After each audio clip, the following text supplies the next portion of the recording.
Comment on danse? Comme ça là.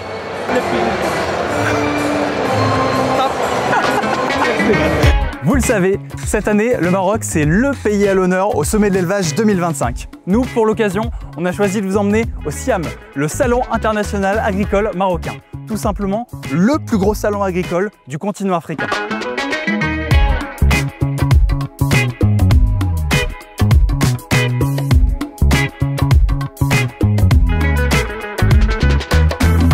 Créé en 2006, le SIAM, en quelques chiffres clés, c'est 1500 exposants issus de 70 pays. C'est 900 000 visiteurs sur 6 jours et c'est 18 hectares de surface d'exposition, soit à peu près 25 terrains de foot.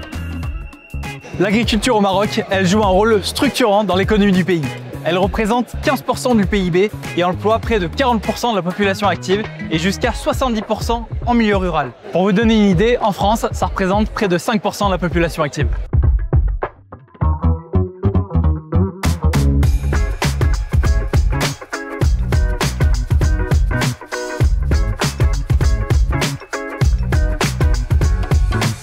Entre 2008 et 2020, le Maroc a mis en place le PMV, le Plan Maroc Vert.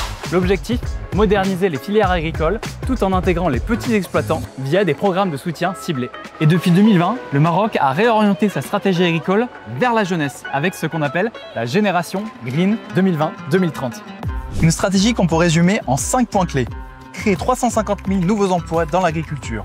Faciliter l'accès au foncier pour 1 million de jeunes. Favoriser l'émergence d'une classe moyenne agricole, former et équiper une nouvelle génération d'agriculteurs et moderniser les infrastructures de commercialisation. Avec en ligne de mire l'émergence d'un tout nouvel écosystème d'innovation et de jeunes entrepreneurs ruraux.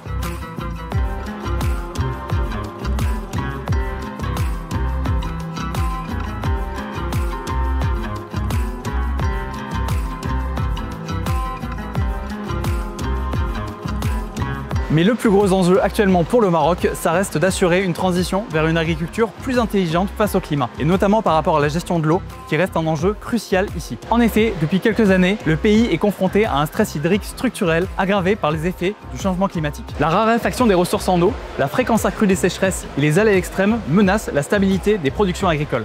Face à ces enjeux, plusieurs leviers sont mobilisés. Développement de l'irrigation localisée, grand plan national de l'eau à horizon 2050, encouragement des cultures résilientes et de la diversification.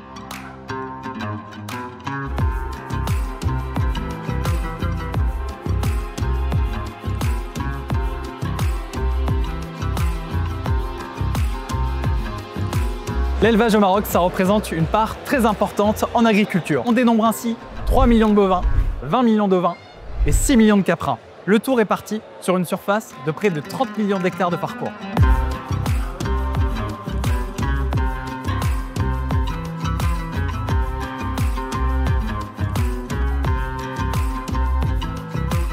Et parmi les races importées depuis la France, on va retrouver la Montbéliarde et la Holstein pour les laitières, mais aussi la Limousine, la Charolaise et la Blanc d'Aquitaine.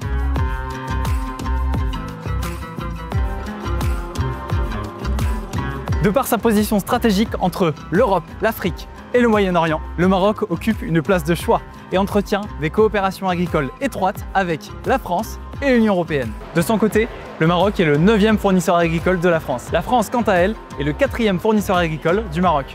Et à ce titre, le SIAM apparaît comme le grand rendez-vous stratégique entre nos pays, avec à la clé de nombreux partages d'innovation et de savoir-faire en élevage, mais aussi de nombreuses opportunités de prospection commerciale vers les pays d'Afrique francophone. Notre séjour au SIAM touche à sa fin, mais nos échanges avec le Maroc ne s'arrêtent pas là. Nous, on vous donne rendez-vous du 7 au 10 octobre 2025 et cette fois-ci, c'est nous qui recevons la délégation marocaine. Et toi, tu seras là? Comptoir des éleveurs.